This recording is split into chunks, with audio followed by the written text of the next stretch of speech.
Oh, he's got all that stuff for Alan's class going.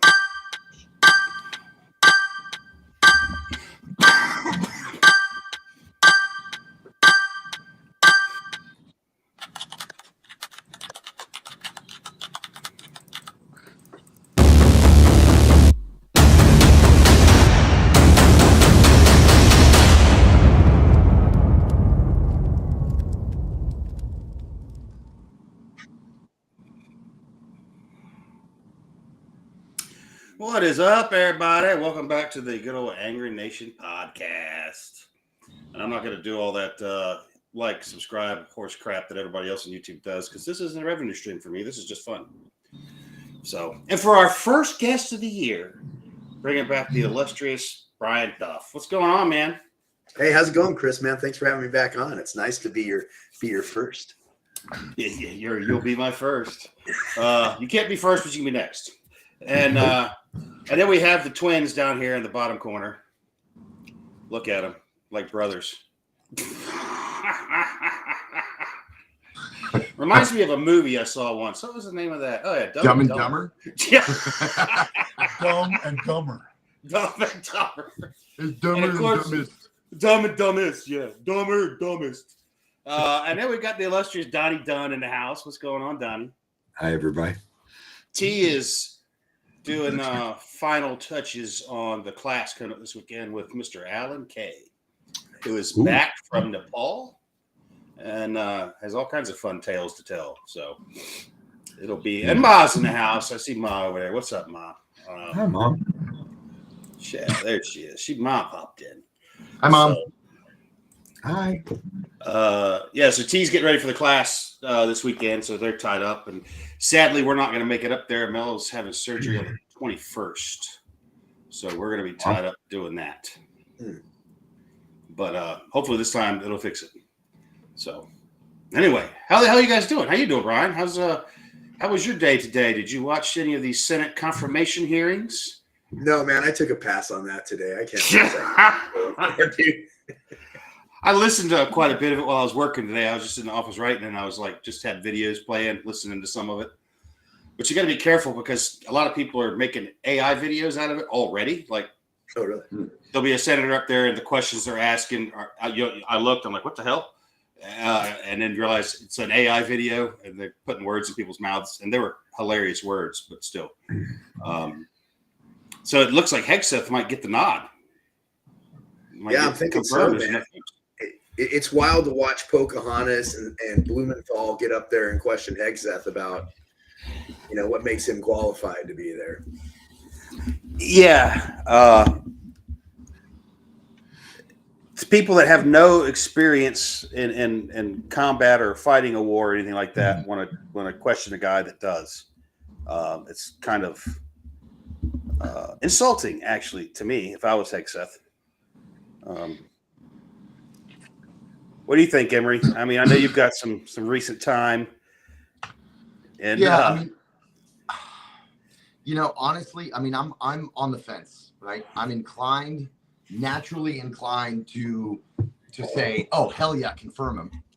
But I to be honest, I do share some of the concern because, in my opinion, I really, truly hope he does an excellent job.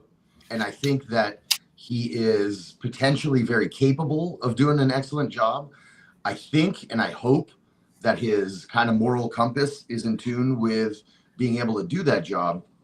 But I think that, just having been in combat, and I don't really know what his record, I know he was a major, I believe in the reserves, and, and everything he did, I think, military-wise, that I've heard, commends respect.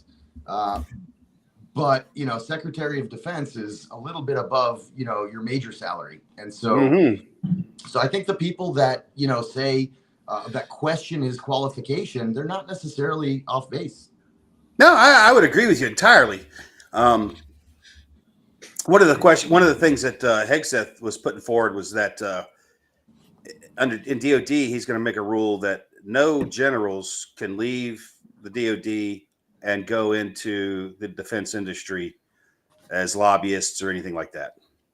Excellent. And one of the Yeah, no, 10 years. For 10 years, yeah. And one of the senators that was questioning him asked if he would fall under that same rule, and he's like, "Well, I'm not a general," which I thought was a funny answer to the question. I agree, but a little telling if he's not going to put himself in that same box. But I think the thinking outside the box part on Trump's behalf of finding someone who's not politically minded necessarily, because I don't think the guy was. I don't think this is something he was out there looking for. Part of the swamp. Yeah, I'd like to know how he even got recommended, like who came up. Well, good question. He did point out a few things that I completely agree with, and I think I fully endorse somebody who from the lower echelons. He's not quite a field officer yet, but I fully endorse him being the Secretary of Defense.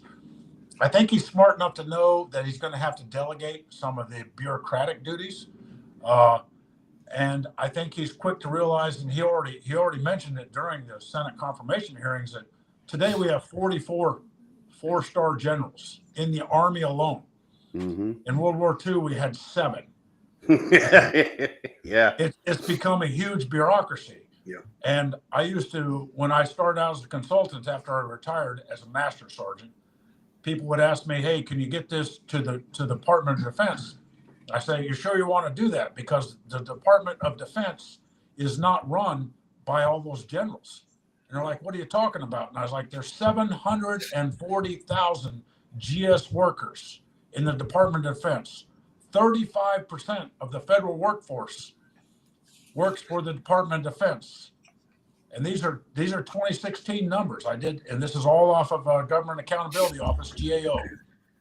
And I just pointed out that most of that defense budget that gets spent has nothing to do with anybody in uniform. And everything that Pete Hegseth said yesterday, I think brought a little bit of that to light, but he's got a hell of a lot of work to do.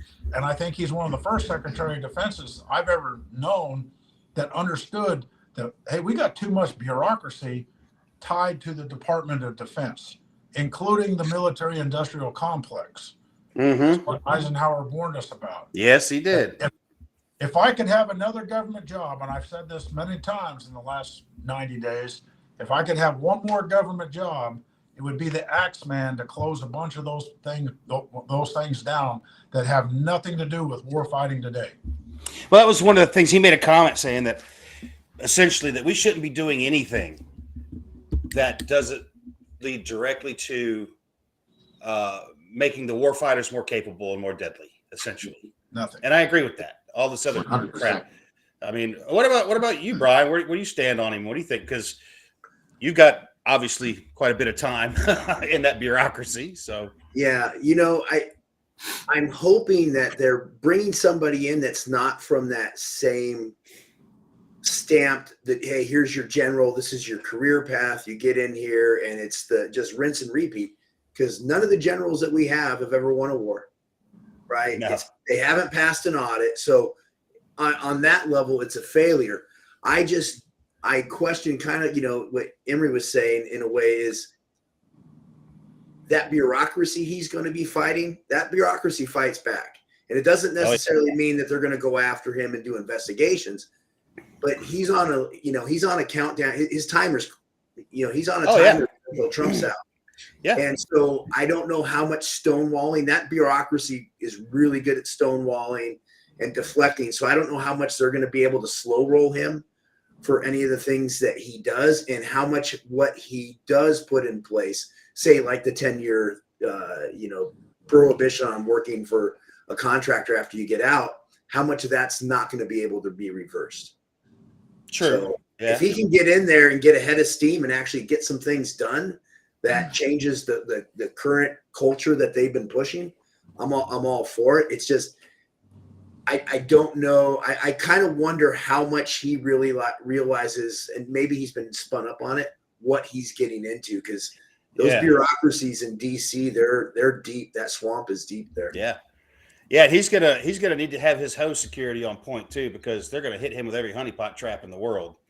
So he's gonna have to tighten up hose security. Oh, security. Hey, man, I mean, I don't know what else you call it. Because they're going to be sending him hose. They're going to be sending hose after him. Donnie, why you being so quiet down there? You usually... No, I'm listening. I've got thoughts, but... let's hear them. Well, I know the man from Fox and whatnot. I've read a little bit on him, and he's definitely somebody you can admire. I mean, he's got a really good mannerism about himself. He's a very serious guy. Really, what we need to do is again, and Brian was exactly right, stonewall him, but we've got to reconfigure that industrial complex, shipbuilding as a prime example. We are falling so far behind. Now we have Italians and Koreans building our warships for us because Trump said that he wants expansion of the naval surface fleet to be a top priority for DOD. Oh, yeah, but that's like turning the Titanic when you see the iceberg. I mean, you can't just do that. I think that we need to divest in some of these money losing systems, like the stealth destroyer. And some of these programs have just gutted our finances for our military, and now they're scrambling. They've got companies like Angery. I don't know if you're familiar with them. They're making drones and they're making smart pilots, intelligent wingman.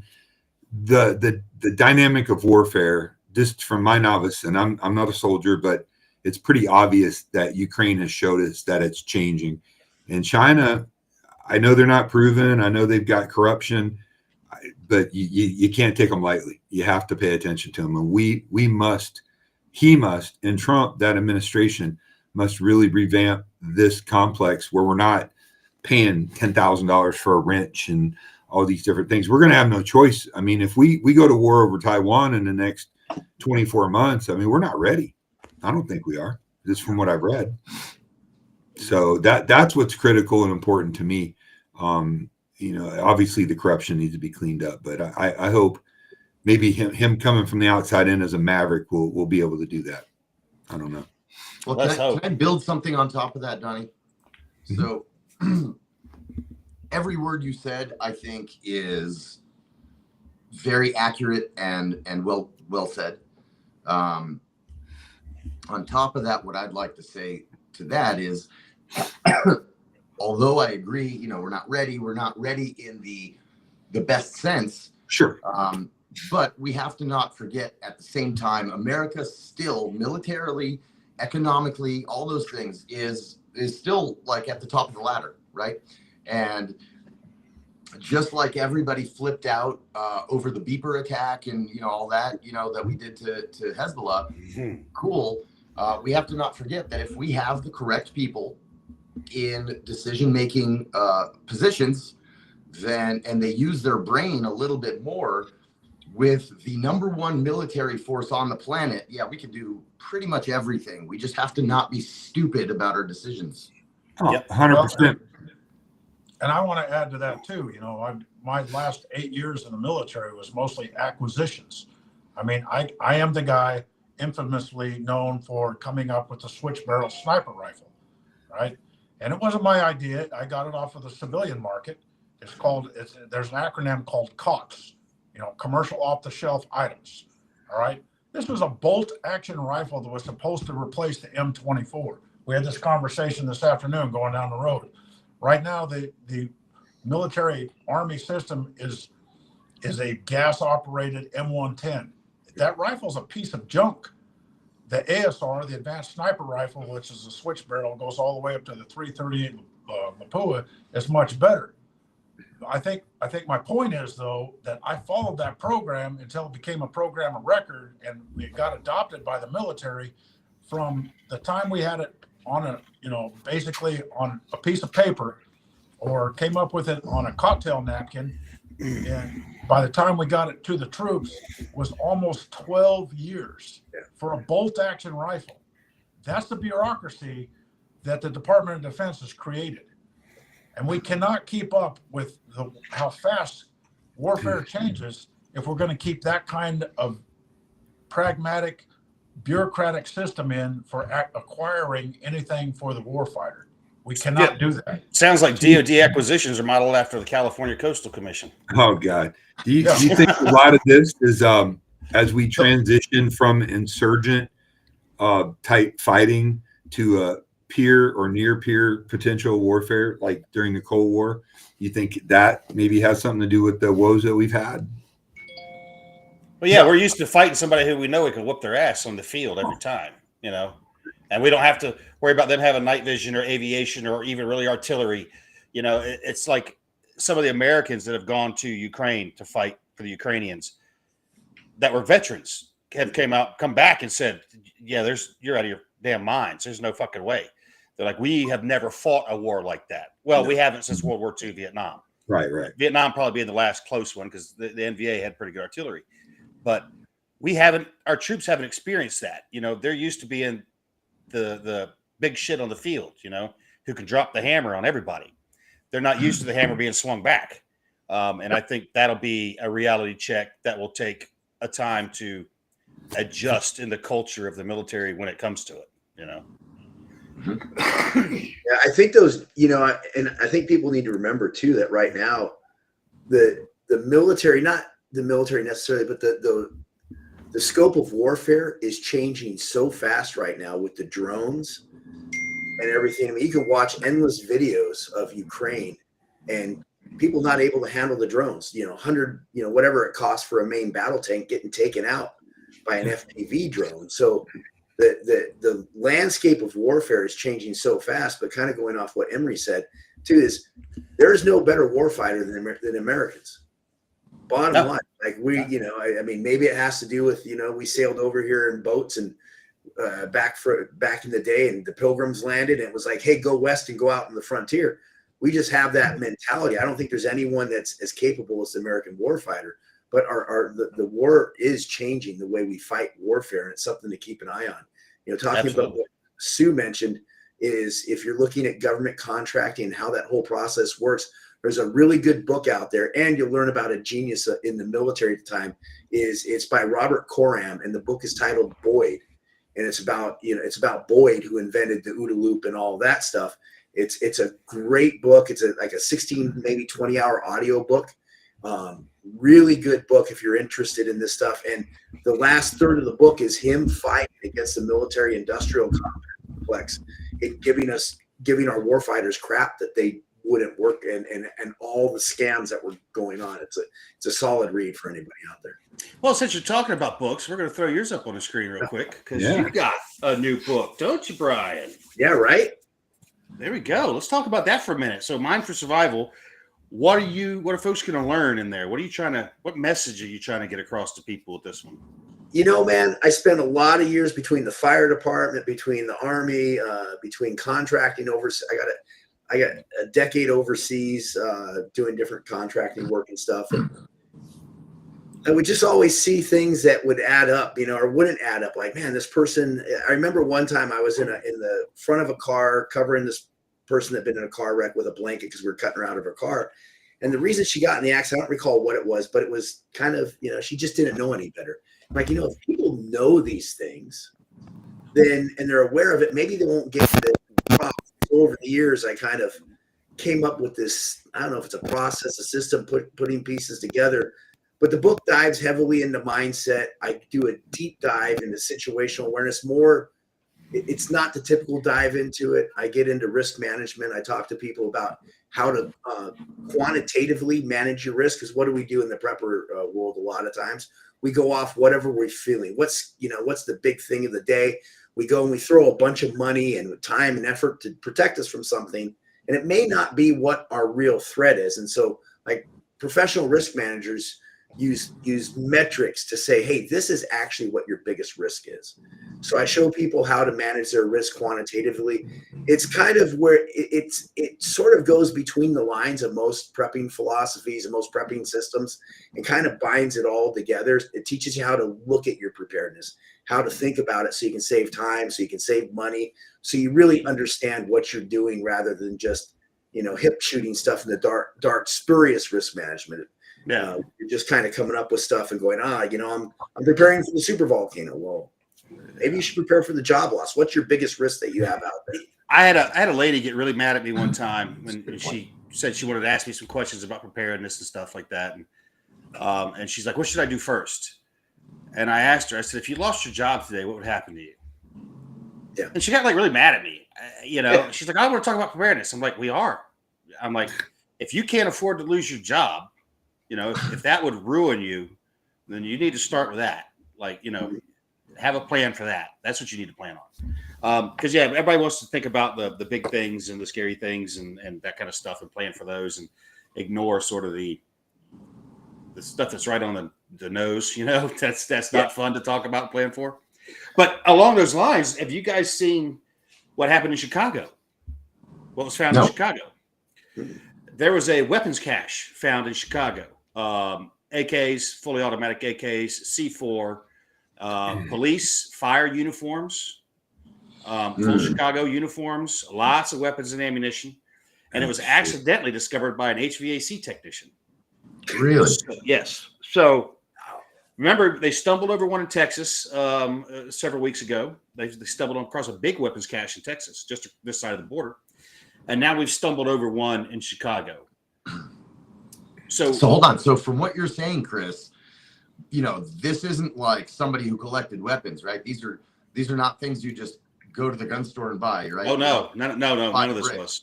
Yeah. So In cash. I haven't even heard of this. I've been a little disconnected. Do they know to whom it belonged? I saw it on Twitter, and there was just a little mention of it, basically talking about it for a minute, and that was it. Like, mainstream media is not talking about it. It's essentially being memory hold because they don't want people being scared and stuff like that. Is what they say. That's the excuse they use. But I think that's a severe disservice to the people of the country that they should know this stuff is happening.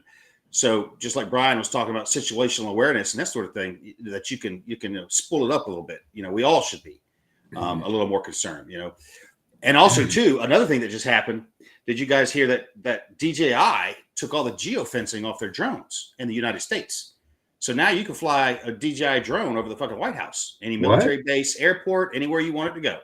When did this happen? 2-3 days ago, they did it. And the Chinese response was, we're putting control back in the hands of the users. That's all we did. Yeah. They're because they know so much about personal liberty. Yeah. And they're big on that in China, personal, individual liberty. So the inauguration is in 5 days.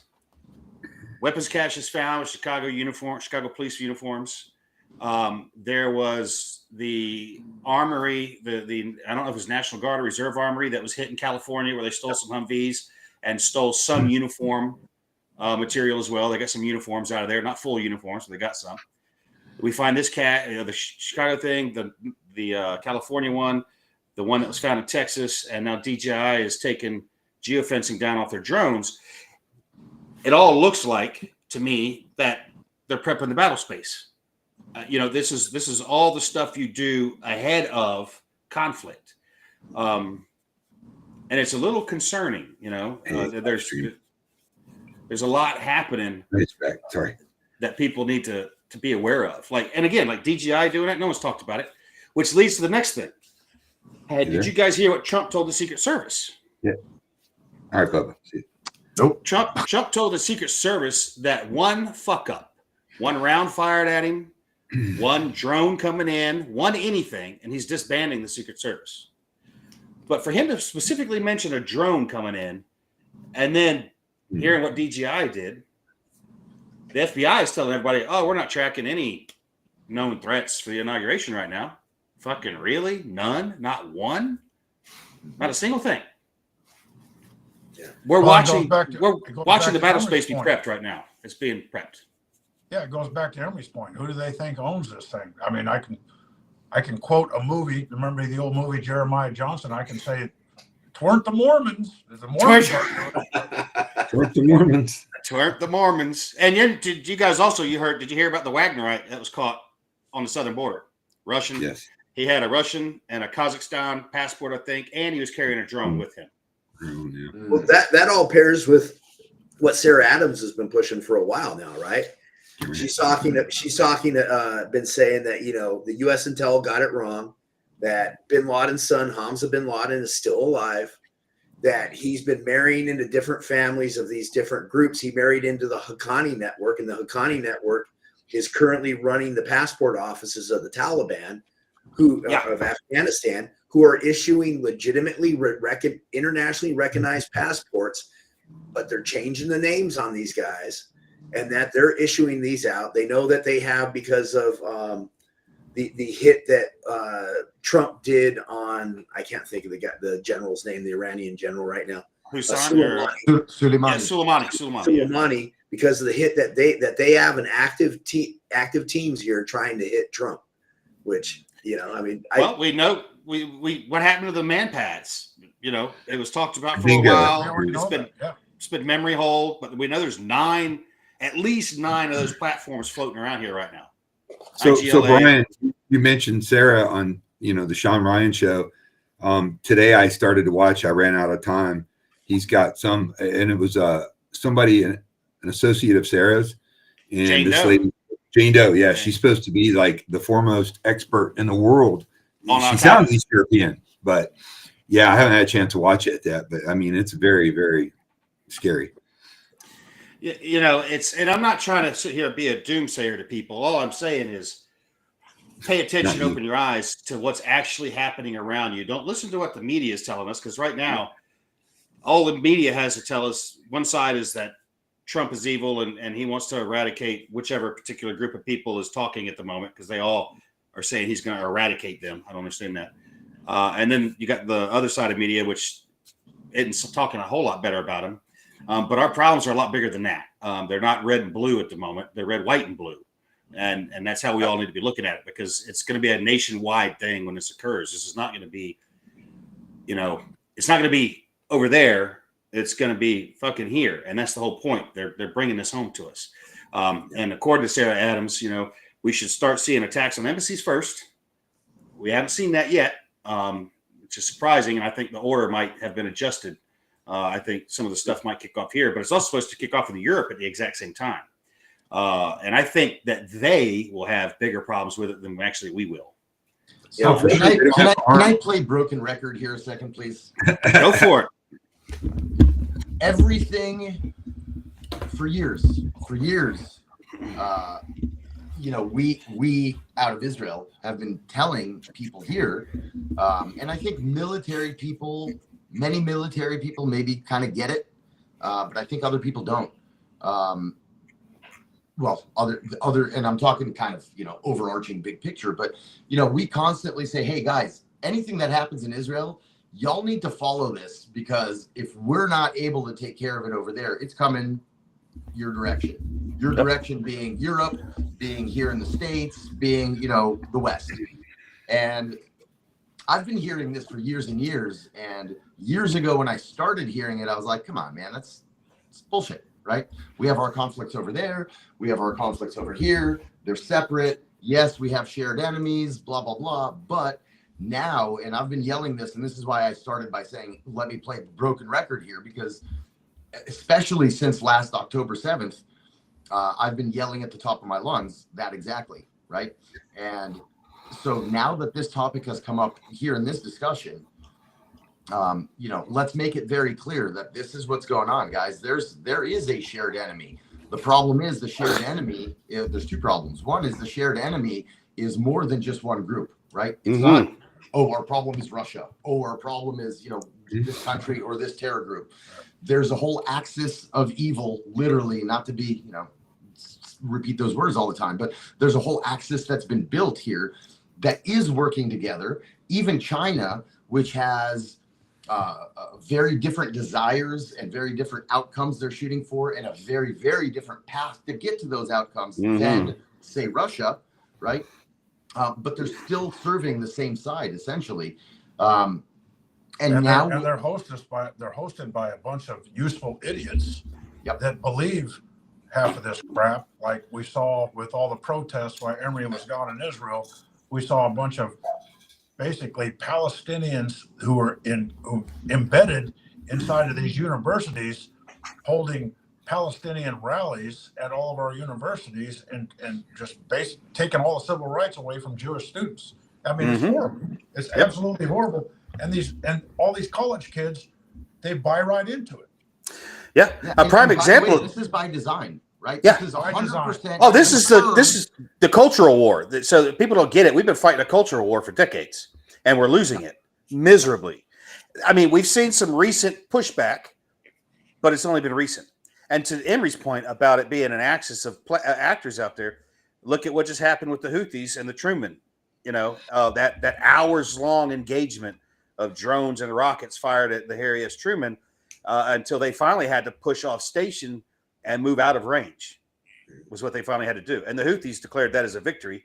I love watching their press guy talk because he does it like every Arab, He ends everything with, and it's a hilarious press conference to watch, to me, because he looks like a typical – he looks like Sacha Baron Cohen in a military uniform, I mean, like all the medals, scrambled eggs on everything, and it's just laughable to me.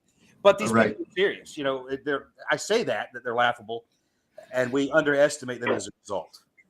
You know what'd be great, Chris, is every time he does his little yelling charades, they should pan the camera down because below his uniform, he's got his flip-flops on. Can't take anybody serious wearing flip-flops, man. Everybody knows that. I did notice he had the Durka Medal of Honor. The Durka Medal of Honor. Medal of Honor. There's a whole shitstorm going around a Medal of Honor right now. So, and the thing is, they look at war differently than we do, right? We have about a 3-day news cycle here. I mean, the fires in LA, as soon as they get the last couple of fires out, in 3 days, it's out of the news, right? Yep. I remember a buddy of mine from Ranger Battalion that was working with the agency over in Afghanistan early on. He had rolled up an HVT. They'd rolled up an HVT, and he goes, I had a really great conversation with this guy. And the guy told him, this is probably 2002, 2003. He's like, he goes, you guys are going to forget about this. As soon as the next thing comes on TV, you forget about it. He goes, I'm prepping my son for this. And when I have a grandson, he's going to be prepped for this. We're thinking about this generationally. Yeah. You forget about it. So when you look at what's going on with and I hope she's wrong. I hope Sarah Adams is 7 ways from Sunday wrong. I tend to think she probably, with the way our borders have been, I think she's probably more likely right, unfortunately. Yeah, she's way closer to right than wrong, I think. Yeah. Yeah, and the downs, besides the obvious carnage that will have, that people in America don't understand unless you've been overseas and witnessed it firsthand, that's going to have is, I think we're going to see that the government come back on the Patriot Act, and it's going to be a Patriot Act on steroids. So not only are we going to have this possible chaos reigning in on soft targets, the response of our government and what it does to our civil liberties and freedoms and all that stuff that happens on top of it, that's also almost, to me, as scary as what we're looking at happening. Yeah. You know what, Brian, you hit a point that we've, I've certainly been discussing a ton, not since last October, but for years and years. Yeah. And not only have you hit this point correctly, in my opinion, but you've actually worded it very, very similarly to how I do. And that's kind of why I want to add this is we America, we Israel, we Europe, we the West do not understand the personality of our enemies, right? So badly that we refuse to even call them enemies, right? Yeah. And so, and what you said, Brian, is so damn accurate, right? The jihad, right, builds what we call generational patience. Yeah. And that's what you were talking about. If I don't win this war against the dirty Jews, then that's okay, because maybe next year I'll win, or maybe my son will win, or maybe his son will win, or his son will win. Either way, we're going to wipe all these infidel off the face of the earth. Right. And what America forgets is we instilled that in them in our 20 plus year GWAT. Yeah. We created that entire mentality because they knew they couldn't beat us then. No, and they just waited us out, Hold on, Chris. Yes, but we didn't, where I would disagree, we didn't create it, but we fell into it. We poured tons of fuel on that flame. Oh yeah. That's what I meant. We intensified it then would be a better way to say and those guys that are doing that are training the 36 training camps in Afghanistan right now, and all those people they survived the weight of the U.S. military, the weight of the U.S. intel agencies for 20 plus years. Not just the U.S., the British, the French, they survived the entire West's collective intelligence apparatus, the weight of that. Now think of how crushing that is. The U.S. alone, like you said, they're the 700-pound gorilla in the room, but throw everybody else in the basket too. And like you said, they survived that. Yeah. And they understand that enemy now too, better than we understand them. 100%. And let's add to that, since we're on the topic of intel, right? Intel in Western countries has gone in the direction of, hey, I'm going to take seriously my enemy's capabilities, right? And so we've been gauging everything based on capabilities. And if somebody voices intent that we intercept in whatever way, human, SIGINT, whatever, right? We intercept intent, we disregard it if we view that person, group of people, whatever it is, as not having the capability to do what they intend. One of the biggest things that October 7th, that massacre taught us, because, in Israel, we have pretty decent intel, is no. You look at intent, right? And especially in the Muslim world right now, if they voice intent, you have to take it seriously. You have to take it at face value, because we may not know of capabilities. But the fact of the matter is, when there's an intent, and that intent is so widespread in a community or many communities, the capability follows, right? And then they can do. So that's a big thing. I think we need a paradigm shift. Where there's a will, there's a way, man. That's that's an adage for a reason. Yeah. And you're right. We underestimate, like when the Houthis say "death to America, death to Israel," and we're like, they can't hurt us here. Well, yes, really. I bet you there's Houthis in the U.S. I'll guarantee there's Houthis here. It's not. And let's take a step back, right, and stay with the Houthis. But 2 years ago, we're like, yeah, okay, Iran gave them some missiles, whatever. Iran's missiles are pretty much as worthless as Russia's, right? Yep. And then here we are, right? We're getting drone and supersonic, ballistic missiles getting launched at Israel every single day, and a few of them have actually hit. Yeah. Yep. I was actually present when one hit. It was not the most pleasant thing ever. Yeah. So Imri, I got a question for you, Imri. I've read a few places that the airports, civilian airports in Israel, are the safest place on earth to fly into and fly out of. That's what I've read, and a lot of that is don't use the DEI. They do profiling and whatnot, which on the ground with people with eyes looking, and we've spent all this time trying to call that evil and bad. What's the answer to that, man? I'll tell you, you're right. I don't know if I would, I try to stay away from, best in the world and that kind of stuff, unless we're coming up with a YouTube video name. But,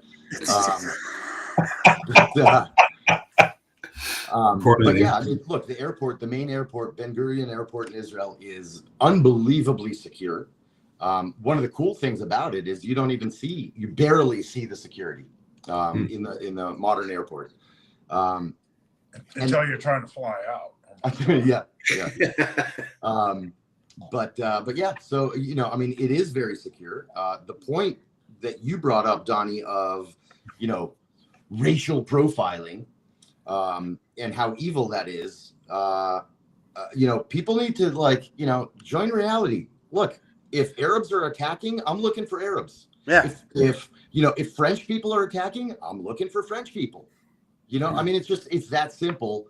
And I think that that was the start of DEI and all this crap. It's been going on for years and years. You bunch of bigots. How can you judge an entire race of people based on how they all act? I don't understand how you.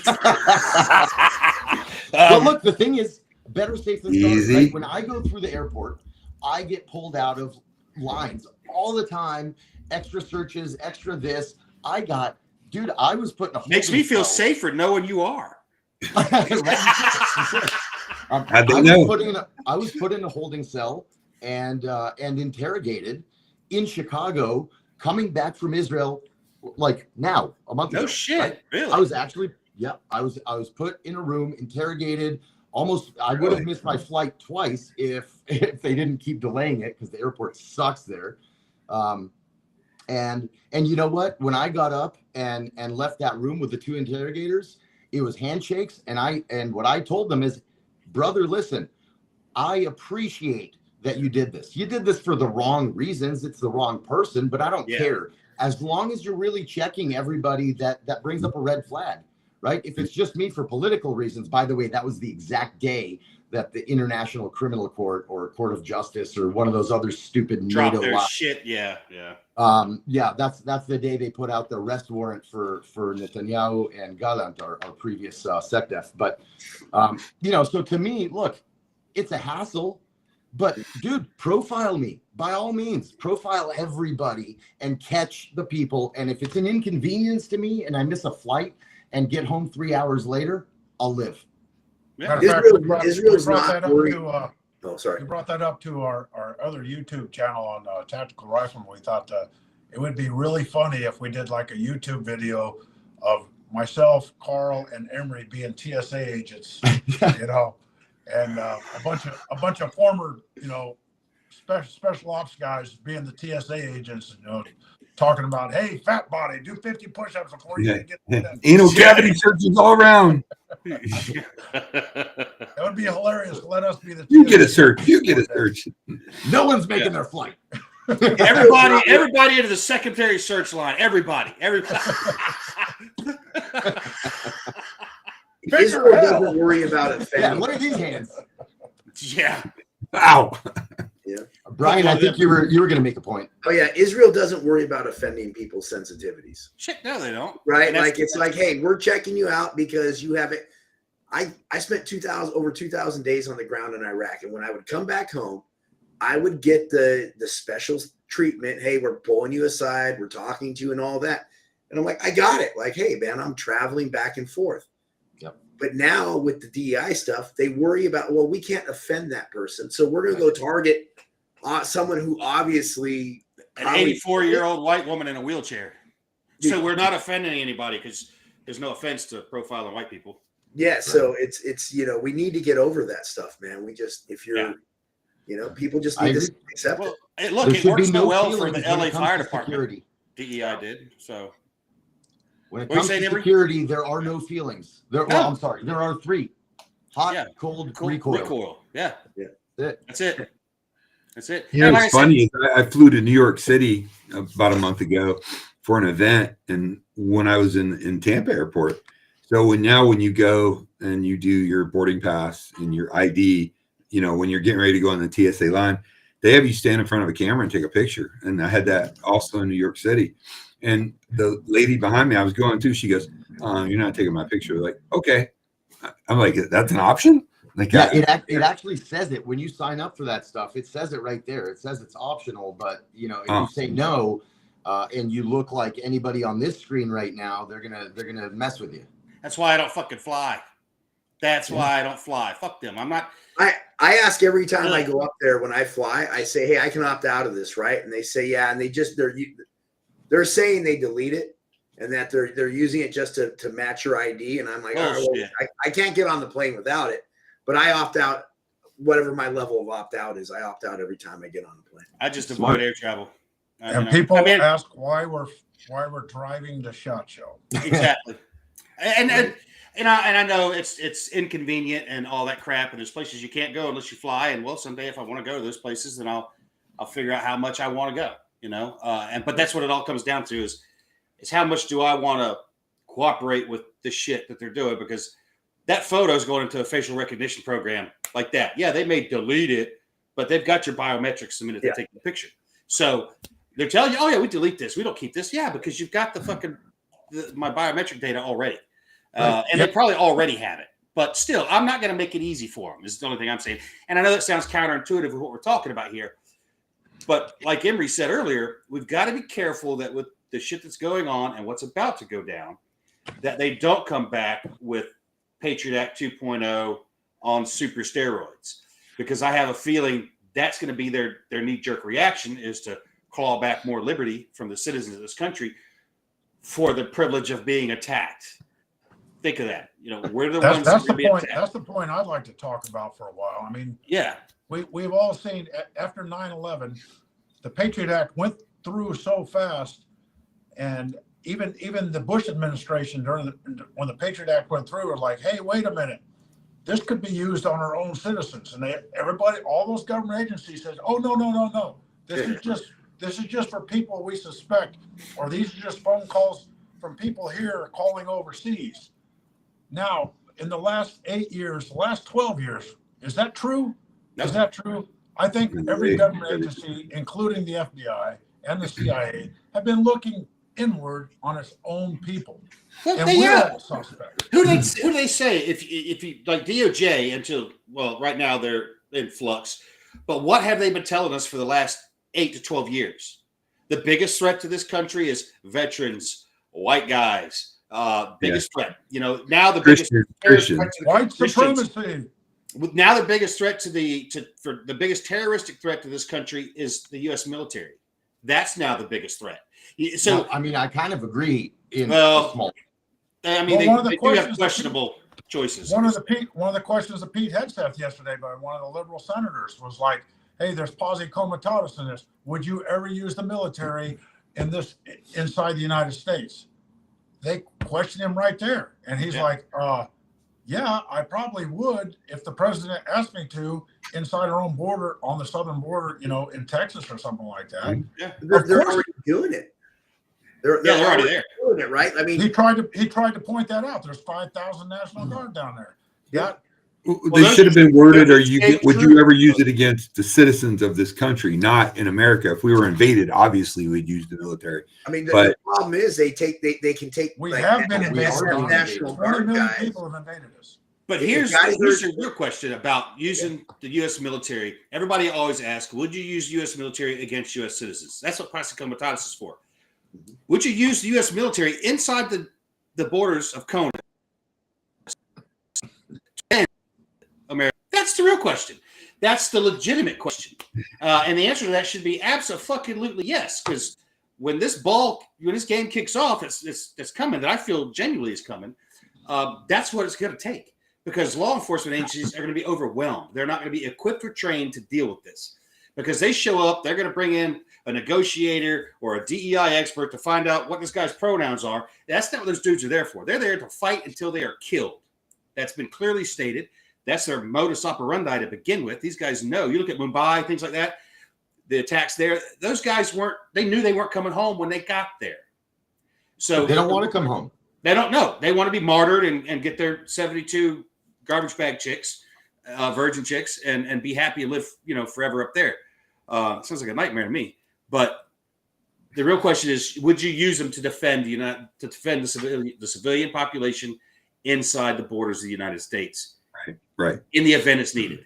And that should be a universal yes. And there shouldn't be a senator or congressman or a president anywhere that has a problem with that. And I think I agree. Let's also make sure that we discuss the fact that conversation can be a very slippery slope. Because I agree entirely. I do, because I was just talking about how they're going to claw back liberties.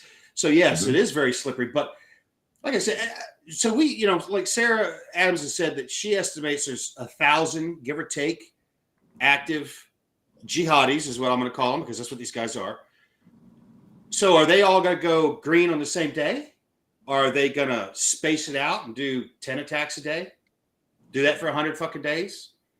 Or 100 of them a day? How many victims? How many victims? 19 killed 3,000 people in 2001. Yeah. So I heard estimates of 50 to 60,000 Americans will be killed in this. Like no shit. Really? Yeah. And I think the numbers will be substantially higher than that. Because again, our law enforcement is not conditioned to deal with this, or really even equipped. They're going to run into these guys, and they're not criminals. They're not trying to get away, and they have no compunction about killing a cop because they know they're not facing a judge. So it's going to be pretty ugly, and it's going to take someone with the proper skills, mount style skills, modern urban combat skills, to deal with these guys. And civilians who think they're going to jump in the mix and are just probably going to end up getting their asses shot up too. But will take civilians at times, at least in the very beginning of things, to be the bulwark until the shit can get put up. But I just don't think folks quite wrap their heads around the gravity of the situation we're looking at. Everybody's blowing it off. Trump's here, we're all safe now, and that's not the case. I mean, it goes down to situational awareness. I think it all for us and the people watching, because everybody, when we talk about this, and we're not trying to scare people. We're just trying. No, not at all. We're between this esteemed group of people here, we know a thing or two and heard a thing or two from people that know a thing or two, and really what you got to do is just plan out, think what you're doing. Situational awareness. I know that word is thrown around a lot. It's very, very important to think out what you're doing.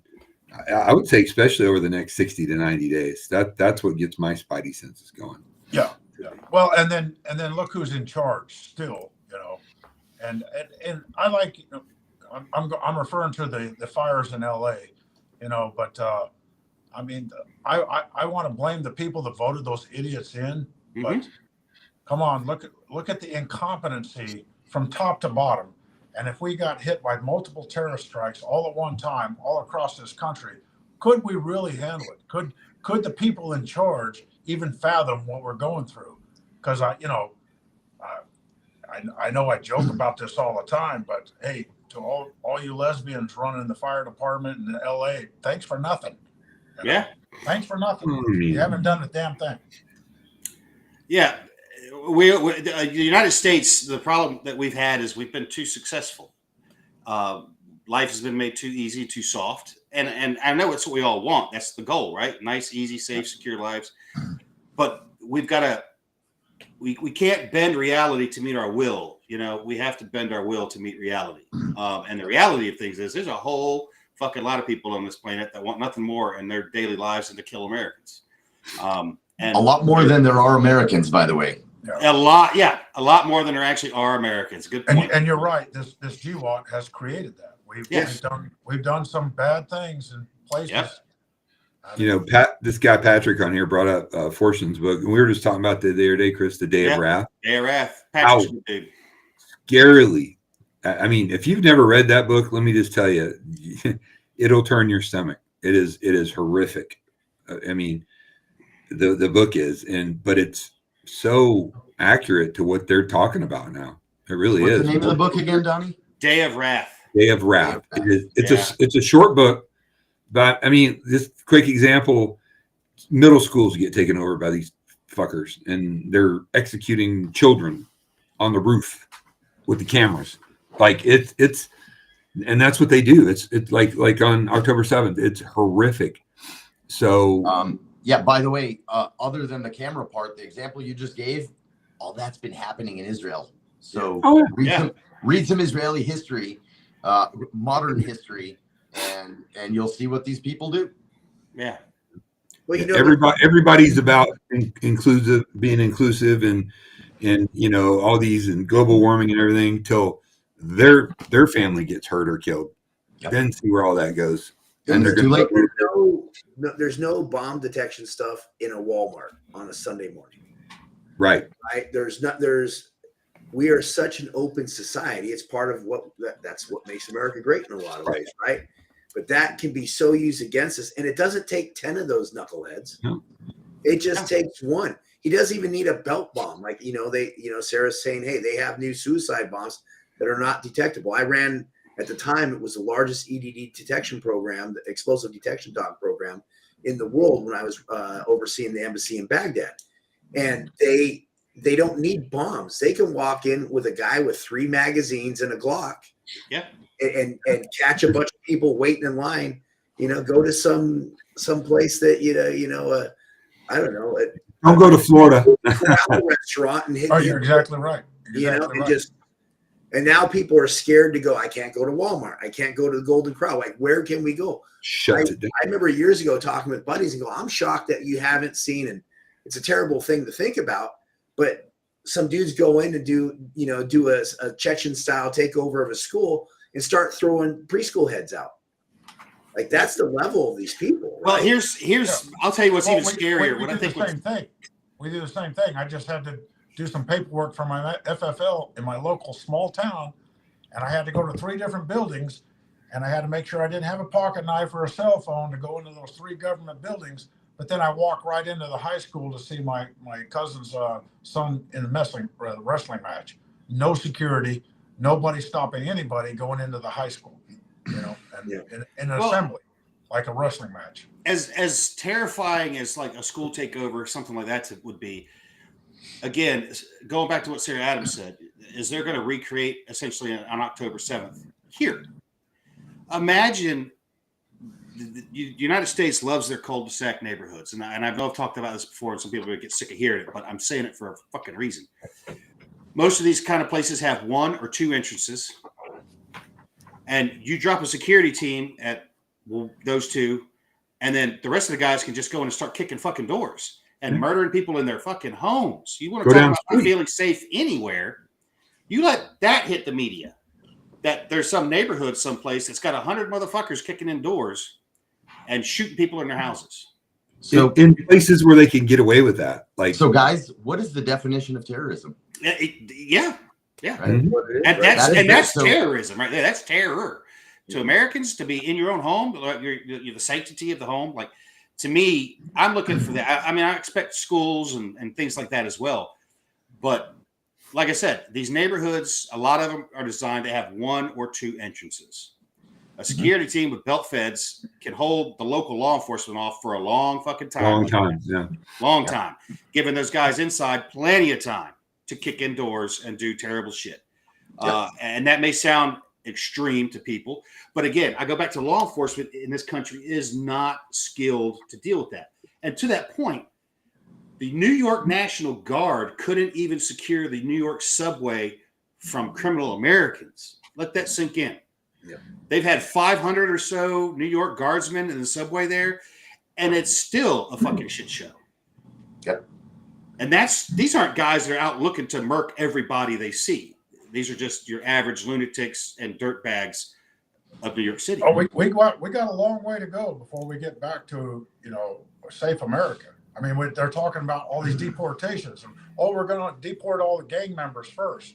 Well, I'm sorry, all those gang members that took over that apartment building in Aurora, Colorado, they also had wives and moms and everything, feeding them a burrito or making sure that they had a good meal and everything. Everybody's got to go. If you broke the law and you came across this country and you came across that border illegally, everybody's got to go. No excuses. No excuses. I'm sorry. They all got to go back. I agree. It's the law. On top of that, Sue, when you look at the California wildfires, right? They caught Mr. Blowtorch. He was an illegal alien running around with a blowtorch lighting shit on fire. They caught that dude and they let him go because they said we don't have enough to hold him. He was an illegal alien. They could have held him for as long as they wanted until they right. They cooperate with ICE. All the neighborhood watching this guy light fires doesn't count to keep that guy incarcerated. Oh, and by the way, the fact that he's actually here illegally doesn't matter. So, by the way, the first, 4th, and 5th Amendments don't apply to him. No. So don't give me that excuse either, guys. Right? Not you guys, them guys. Yeah. Listen, guys. Here's my question. If that had been my house and somebody's doing a blowtorch on an old Christmas tree in my neighborhood or close to my house, and I beat his ass, am I going to jail? They're worried about the vigilante stuff, but I'm sorry, American people are going to have to stand up for their own. They would jail you. They will jail you faster than they jailed him. Ain't going to work. They'll jail you faster than they jailed him, and keep you longer than they kept him. Exactly. Because they're going to slap your hand for stepping out of place. Daniel Penny put a guy in a chokehold and he went on trial. Yep. That guy has no money left. None. Nope. Oh, don't worry. He's going to make a lot of money now. Yeah, he is. So may I ask Brian, for people watching, I mean, we've discussed multiple scenarios. None of us know for sure. We all just have that feeling. Brian, so somebody watching this tonight, getting scared, what would be the first steps in your opinion, besides buying your book, which I'm going to order tonight? So thanks, man. I think you have to make the stand mentally that you're not going to be scared, right? We still have to go about our lives. That's what we do as America. We know when we go to the store, we go anywhere. What's the old adage like? Hey, you're most likely to die from something within 1 mile of your home, right, than anything else, right? Car wrecks, different acts of just the way the world turns. The price of eggs, no. Yeah, you have a heart attack over the price of eggs, and so I think we need to like maintain that. Try to maintain calm. Don't let this stuff overwhelm you, because it's not worth ruining every tomorrow if this stuff never happens. Might it happen? Yeah. Might it not happen? Sure. We're here talking about worst case scenario, and we a lot of us think that like, hey, we're more vulnerable now than we have been, but hopefully with the new administration, they take a harder line stand on it and they start wrapping this stuff up. But it's what are we here for? Why do Chris writes the books, everybody does what we do. We're into preparedness.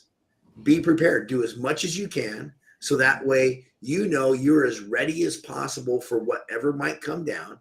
And then that's the best we can ever hope for, down the road, whether it was before the Great Depression and you did what you could then, whatever that case may be, is doing what you can to be as prepared. So that way, if something happens, you're as ready as you can to react to it and to keep you and your family safe. Other than that, have to have a good life, man. We have to said, man. You live for today while you prepare for tomorrow. And like to Brian's point about why we do this, we do it to make sure that you guys have as much information as possible. It's to make sure you're educated on the threats, the genuine, real threats that the media don't want to talk about, nobody wants to talk about, that are out there. Not trying to doom slay or scare the shit out of nobody, guys. We just want to make sure that you're aware and that you evaluate your actions accordingly to whatever level that you want to take them into consideration. But at least you have the information to consider. I think Brian's point there, Brian's point is one of the most important things. The first of the 2 points he made just now, one of the most important things there are that is never discussed, almost never discussed. And, to me, I went, fuck it, whatever. I'll just say it on the internet, whatever. I went back to Israel, guys. I went back to fight, right? That's what I was doing. I'm not supposed to be saying that online, but I don't give a fuck. I went back to fight, but, right before I signed for my weapon and blah, blah, blah, I had a few days to hang out with my parents and see some friends and whatever. I haven't been home in a long time. And I've been back in Israel 4 times now, not including army stuff, 4 times since the beginning of the war. Right. And what I see is, there's a lot of good and a lot of bad in the people, our people, right? For the first time in my life, I've lived through some conflicts in Israel and I've fought through a few of them as well. But the most important thing in order to defeat terrorists, is for the people, the civilian backbone of this society, of any society, to not break. And that's exactly what Brian was saying is, we the people have to stay strong. The government's got to do its job, but we have to do our job. And our job is to be strong, right? Our job is to live our lives. And because like we were saying before, right? What is the definition or the point of terrorism, right? It's in the word. The point of terrorism is to disrupt everybody's life with fear. And we cannot allow that to happen. We cannot be fearful. We can be, we can be afraid in the moment, whatever, that's fine. That's a human reaction, but we cannot let these people disrupt our way of life. Our government has to fight them at their house, and we have to do our job as civilians living here. Yeah, and that's one of the reasons we're driving to SHOT Show. We just talked about it tonight. We have to go through TSA. You're not allowed to take guns. You make you sheeple when you go through a big transportation center like an airport or a train station. Okay, we're driving to SHOT Show because the inauguration is Monday, and if all hell breaks loose, we're ready. And so all the people that follow this channel, Angery American and everything, this is the time that you've been prepared for, and just don't change your life. Don't change what you already. Be ready. have your get home bag, have something to protect yourself, and stay vigilant. Like I've always said, live for today and prepare for tomorrow. That's the thing. And it has to be balanced. It's just, I want to make sure people understand the threats that face them. That's why I stress some of these things, so that you can, again, like I said earlier, make the proper evaluation for your life. My reaction to it's not going to be the same as other people's, and vice versa. We're all going to respond differently to the stimuli that is the threats facing us. But making those educated and level-headed decisions, so you're not being reactive, you're at least being proactive. Stay vigilant. That's what it comes down to. But enjoy life. You're going to want those happy days later. A good first step would be to go to angryamerican.com and pick yourself up a ball. Nice. Bug it, Donnie. Nice. Forever the salesman. Right Well there, played, guys. brother. There it is. I ain't scared. Yep, right there. Hit the code. We still got some in stock. We shipped some out today, as a matter of fact. So, they're there. Grab one up and make that go away there. Thank you, Russ. I can't. I'm running out of family members to buy them. So you should family members to buy them. Hey, that's a good way to put in a plug when they've taken all the tampons out of the men's room. Good job there, Donnie. Good job. Literally the plug. Fucking Indiana LaRue. No, I think Brian, absolutely, that was the best statement of the night, and it's so true. And we all talk about that. Just live your life. Situational awareness doesn't mean you got to run around like Serpico looking around. Pay attention to what you're doing. Plan out what you're doing. Know where your family is. You don't have to be crazy with it. I don't think anybody's done that move since Charlie's Angels. I don't know. I saw it last week at a police training, but never mind.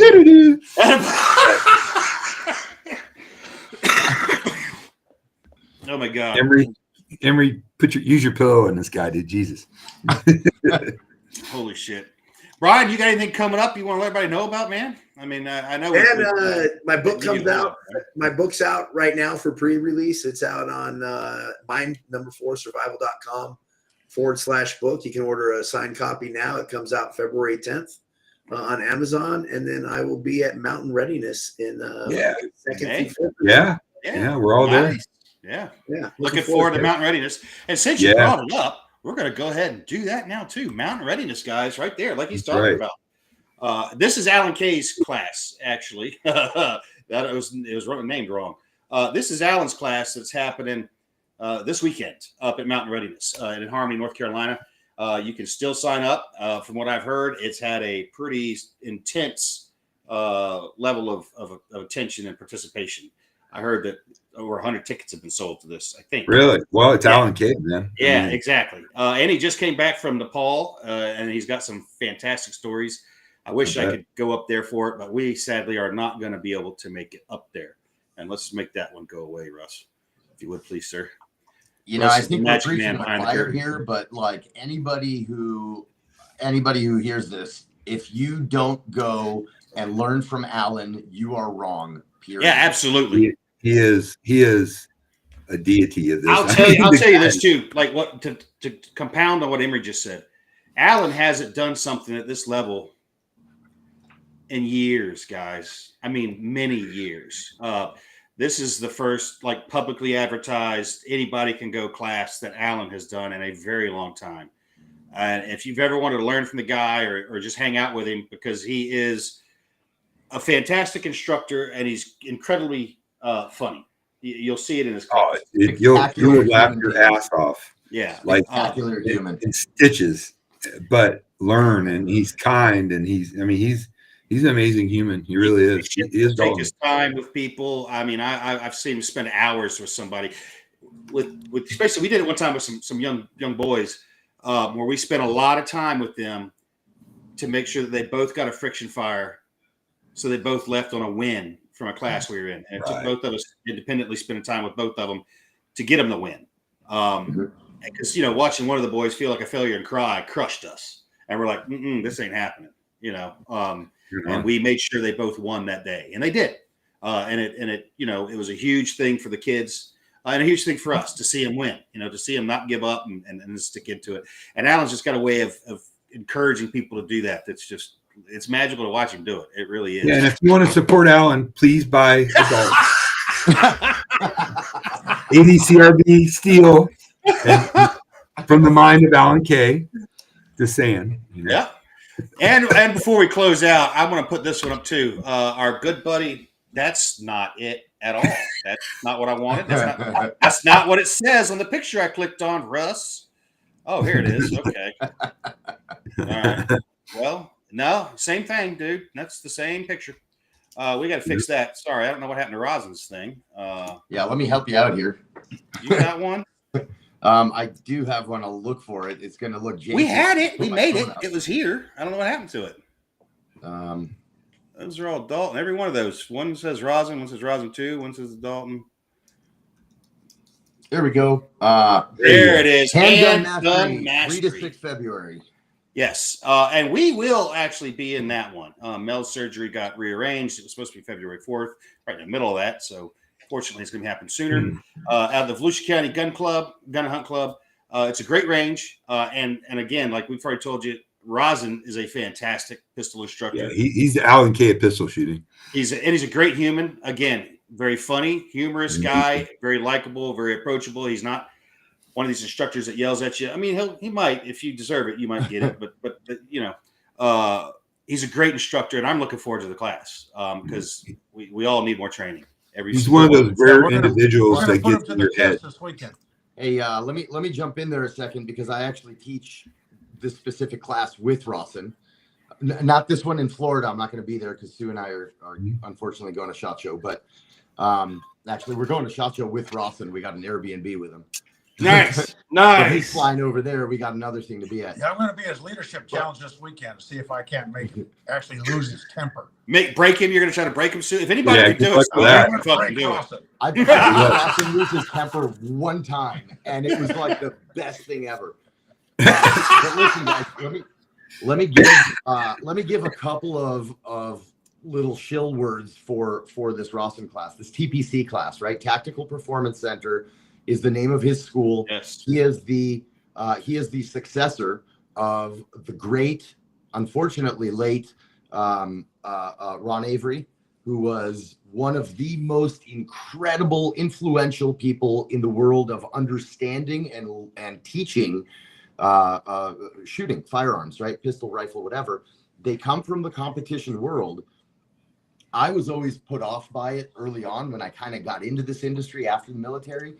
And then Rosin and I were introduced by some people. We contracted. Rosin also used to contract, by the way, for those of you guys who think he's not in the tactical world. He knows his shit. And what the TPC doctrine is, which is 100% the best methodology I've ever seen in my life. It's all principle based, right? And the way we teach this thing, and I say we because Rosin has passed that knowledge on to me and allows me to use that to teach other people, right? And if he's right, he's right. And so it's a principle based approach.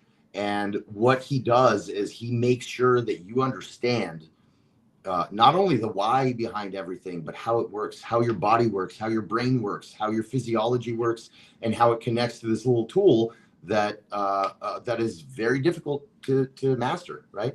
And handgun mastery, the first day, you're not going to shoot that much. And you're going to be like, oh, man, God, that was just a ton of information. We run into a lot of people who on day one, when we're trying to convey these concepts and all that, you do shoot, of course, day one. But you have to understand these things. And once you start understanding them up here, you can start applying them right here. And so this course, by the time you leave this course, if you have never touched a gun, or if you are a master pistol shooter, this is the class you need. This is it, right? And this is transferable to any other weapons platform once you understand how to pull out these concepts that you need to understand out of like a lot of different information. So I hope that was clear enough, for people to understand just how incredible this system is and what an excellent instructor and human being Rosin is. I highly recommend it. Yeah, he's an awesome dude. He's a lot of fun. I'm really looking forward to the class. So, yeah. For the Reader's Digest version, this is a great course. Go to. For idiots like Sue, that's how you have to explain things, right? So hot, Yeah, I get it. Well, on that note, what do you want to leave them with, Sue? What words of wisdom you want to lay on them before SHOT Show and the inauguration and all this shit that's about to go down? I mean, as far as just the activities in the nation, not the bad things. Just we got the inauguration coming up. We got SHOT kicking off. There's other things happening. So what do you want to lay on folks before the festivities this weekend and next week? Don't go to Vegas. Yeah, he's got nothing. He's just yeah. Don't eat yellow snow. There you go. That's where the Huskies go. All right.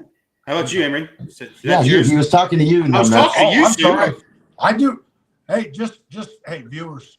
I do get my hearing aids when I get back from SHOT Show. I took my hearing test. They told me that I have severe hearing loss, and I will get some hearing aids when I get back. Like every test Sue ever took, he failed that one too. Yeah, but the doctors also failed it because his hearing's fine. His understanding is flawed. Yeah. It's okay. What do you say? Exactly. Yeah. Donnie, what do you want to lay down on folks before we go tonight? What's your pearls of wisdom? I thought this was a very productive stream. It was really great to talk to Brian, and I'm sure we'll get to hang out around some fires at Mountain Readiness. That's going to be the last one was great. I'm looking forward to this. Just keep your powder dry, keep your eyes open, and smile and live your life. Pray, use your faith, use whatever that you normally do. We can't let them win by living in fear. Like Chris said, we're just trying to make people aware and get them information. Act accordingly. There you go. What you do with it is up to you, but you can't say you didn't know if you follow us. Is all I'm saying. Mm-hmm. Brian, what about you, brother? What do you want to leave folks with tonight? Kind of the same thing, man. I think every day is an opportunity to live a good day. Don't let this stuff get you down. Don't stress out on it too much. Just gradually every day, make yourself a little bit better prepared. And then you'll be as prepared as you possibly can be for your situation, man. And enjoy life. Take it one step at a time, and don't let the terrorists put terror in you. We have a limited time on this earth. Enjoy it and have fun and live your best possible life, man. Right on. Couldn't agree more. Like we always say, live for today, prepare for tomorrow. If we start modifying our lives, living in fear, they've already won. And don't give the bastards the satisfaction. Just like we say, have a plan and be prepared. Stay vigilant, but enjoy yourselves because like Brian said, life is short, and you only get one trip around this rock, and you don't know how many days you have. You know what I mean? None of us do. Right. Tomorrow's gone, or yesterday's gone. Tomorrow's not guaranteed. So today's what we have. So enjoy it. Make the best of it every time, fellas. I appreciate everybody being here tonight. I want to give a big shout out to Russ, the man behind the curtain in the background, who does so much for everybody. Actually, Russ does a lot of shit for everybody. So he does. He's a big help for me, and he does his best to ride herd on me, but it's a tough job, and I give him a run for his money too. So he's the duct tape of Angery American. Yeah, he really is. We appreciate you guys all hanging out with us tonight. We will be back next week. I don't remember who's the guest for next week. I got to look at the schedule. But we got some cool ones coming up, some interesting folks, some folks you've never talked to before or heard from, and we'll have them on as well. So you guys know the drill. Be good at it. And if you can't be good at it, at least be deadly.